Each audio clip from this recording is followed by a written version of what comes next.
Mesdames et messieurs, bonjour.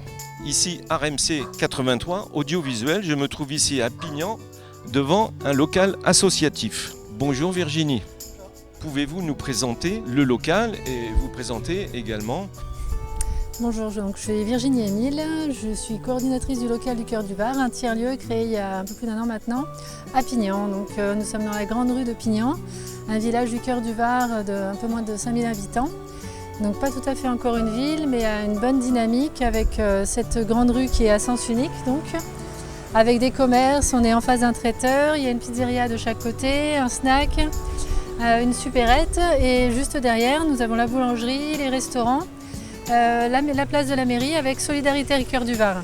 Solidarité Cœur du Var, c'est une association de l'UDV qui fait de l'aide alimentaire pour une centaine de familles.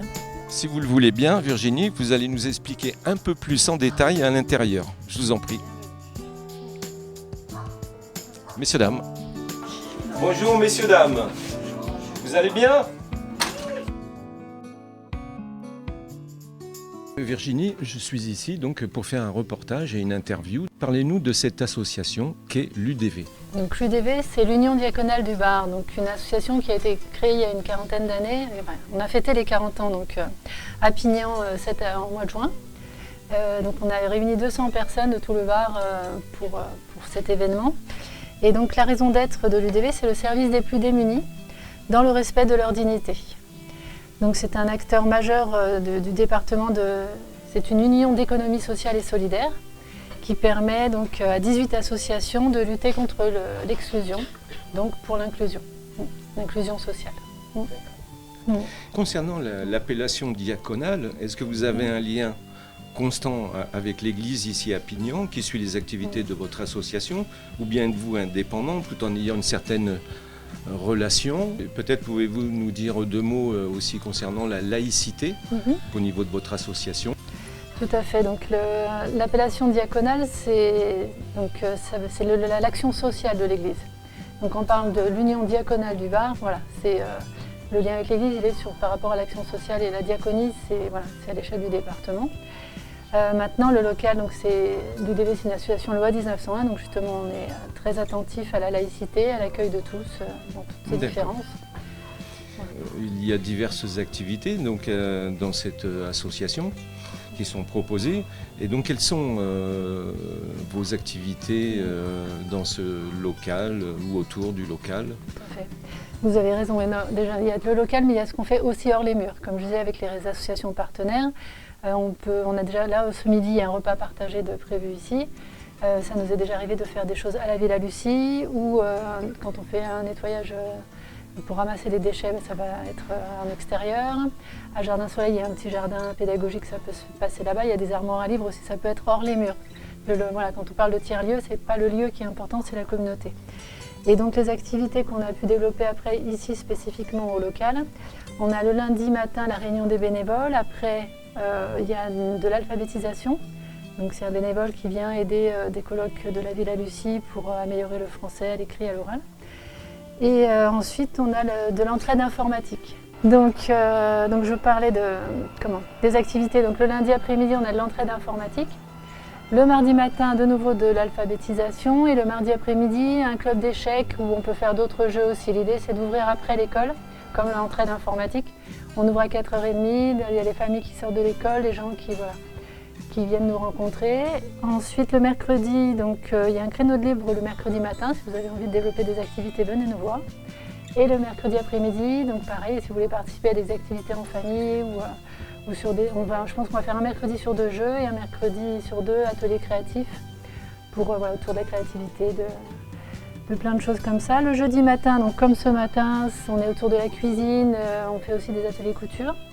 Et une fois par mois, comme aujourd'hui, il y a le repas partagé. Le jeudi après-midi, c'est la calligraphie, donc on aura l'occasion de voir tout à l'heure. Et le vendredi matin, c'est les patouilles, donc c'est des assistantes maternelles et des familles, des jeunes parents qui viennent avec des 0-3 ans pour faire des ateliers créatifs, sensoriels, de la musique, des manipulations, d'où le nom des patouilles. D'accord, donc tout le monde peut être porteur de projet en définitive. C'est ça, c'est vraiment une pépinière de projet. Le principe du tiers-lieu, on avait été visiter celui de Toulon. Voilà, comme aujourd'hui, on a le verre d'eau, on propose juste un verre d'eau, on s'assoit, on discute, on fait connaissance. La porte, voilà, il y a marqué entrée libre, c'est pas pour rien. Tout le monde est bienvenu. Et donc voilà, on partage des moments qui, petit à petit, à force de discuter, on fait des projets et le programme s'est fait comme ça, tout simplement, il y a 1 an maintenant. Nous sommes en présence d'une partie d'échecs qui m'a l'air assez sérieuse. Donc qu'est-ce que tu peux me dire au niveau de ces activités, comme celle-ci ou comme une autre? Donc on a rencontré Fabien lors des portes ouvertes du tiers-lieu. Et de fil en aiguille, en discutant, on a appris qu'il jouait aux échecs. Et donc on a ouvert un créneau donc, le mardi après-midi où il fait soit d'initiation aux échecs avec les enfants qui sortent de l'école, soit on a rencontré, pareil, en ouvrant simplement et en sortant le jeu, que voilà, il y avait des gens sur Pignan qui aimaient jouer. Donc voilà, il y a des rencontres qui se font ici. Donc voilà, par rapport au moment où on a des familles ou des personnes qui veulent faire des jeux de société, ça peut être aussi des adultes. On a déjà eu des rencontres autour des jeux de rôle aussi. Donc le jeu, c'est un outil pour faire des choses ensemble. Le jeu, la lecture aussi. Donc on a une armoire avec pas mal de jeux de société, de jeux de cartes. Pour les tout petits, pour les plus grands, il y a le loup-garou, il y a le qui est, gagne ton papa. Voilà, vous êtes bien fournis, hein? Oui, il y a de quoi faire ici. Moi, je suis sur le projet Galet. Nous sommes sur le projet Galet. Je peux me déplacer? Oui. Voilà. Donc, le Galet, c'est un projet un Galet qui voyage. C'est-à-dire que moi, il a voyagé à Chambéry, sur Toulouse, et il a voyagé en Australie. Donc maintenant, on attend les retours. On espère que la personne qui a trouvé ce galet aille sur notre page Facebook et qu'il nous contacte. Ça veut dire que notre galet voyage bien de partout dans le monde. C'est intéressant ça, comme formule. Vous allez nous présenter en fait ce projet d'action. Voilà, donc c'est une action pour les petits frères des pauvres. Voilà, c'est une campagne pour les petits frères des pauvres qui est organisée par Innocent, il ne faudra peut-être pas le dire. C'est un jus de fruits par la société Innocent, jus de fruits, il faudra peut-être la citer puisque c'est eux, tu viens de part d'eux. Et nous faisons avec Gisèle des petits bonnets pour mettre ces petits bonnets sur les bouteilles de jus de fruits que vend justement cette société. Et pour chaque bouteille achetée avec le petit bonnet, la société reverse 20 centimes voilà, aux petits frères des pauvres. Très bien. Voilà. Eh bien écoutez, à bientôt et merci beaucoup pour votre action. Merci. Au revoir mesdames. Au revoir.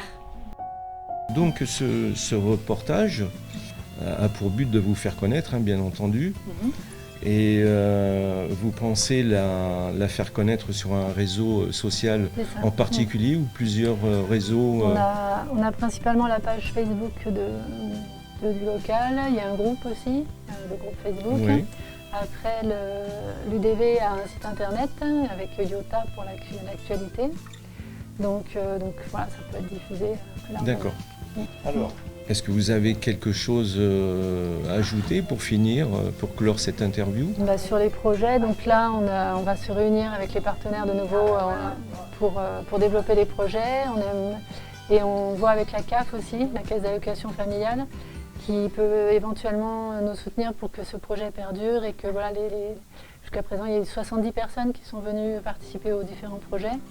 Donc pour que ce projet continue, voilà, on espère avoir l'aide de la CAF pour créer un espace de vie sociale et avoir des financements en conséquence parce qu'il y a un loyer à payer et la coordination et tout ça. Très bien, voilà. Virginie, écoutez, je vous remercie beaucoup. Merci à vous. Tout en vous souhaitant une bonne continuation. Merci beaucoup. Et je vous dis un de ces jours, peut-être lors de vos activités ou lors d'un prochain reportage dans Pignan ou autour de Pignan. Et puis je vous dis à bientôt. À bientôt. Messieurs, dames, chers auditeurs, au revoir. Au revoir, messieurs, dames. Merci beaucoup.